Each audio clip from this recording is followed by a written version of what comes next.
Per molti residenti in valle sono state la salvezza dalle temperature record della scorsa settimana. In ogni caso, le due piscine comunali della Fontana Buona, quella di Lumarzo e quella di Cicagna, sono una valida alternativa per chi non vuole percorrere decine di chilometri per raggiungere il mare e trascorrere in pieno relax anche un semplice pomeriggio. Le due strutture, attive ormai da alcuni anni, hanno aperto ormai da giorni e hanno fatto registrare da subito il pienone di accessi, come quella di Lumarzo, che ritrova la gestione delle tre passate stagioni ed è stata oggetto di un profondo intervento di riqualificazione che l'ha resa maggiormente fruibile anche ai più piccini. Ha il pavimento completamente rifatto, sono stati fatti dei lavori anche ai filtri, tutti i muretti di recinzione e di contenimento e anche la nuova uscita di emergenza. Anche le docce sono state rifatte e gli spogliatoi. Sì, esatto, anche le docce sono state fatte quest'anno, gli spogliatoi sono stati solamente rinfrescati perché erano stati fatti qualche anno fa. Tanti bambini che vediamo, quindi un punto di riferimento, di ritrovo per questi ragazzi che evitano così di scendere al mare.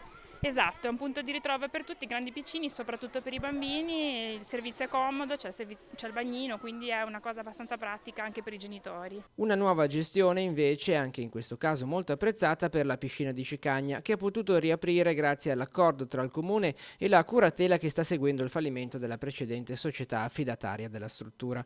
Ad arricchire l'offerta una piccola vasca idromassaggio e numerosi corsi di nuoto e acqua gym. Corsi di acqua gym e corsi di nuoto per piccini e per adulti, servizio bar, servizio di compleanni, si possono organizzare feste e tante altre belle iniziative. Quest'anno è stata veramente una bella riscoperta di questa piscina. Anche perché il caldo, le alte temperature si sono fatte sentire, è un'occasione per trovare Sì, un po' di refrigerio. sì. Diciamo che le temperature hanno agevolato anche, però possiamo riscontrare un servizio veramente eccelso.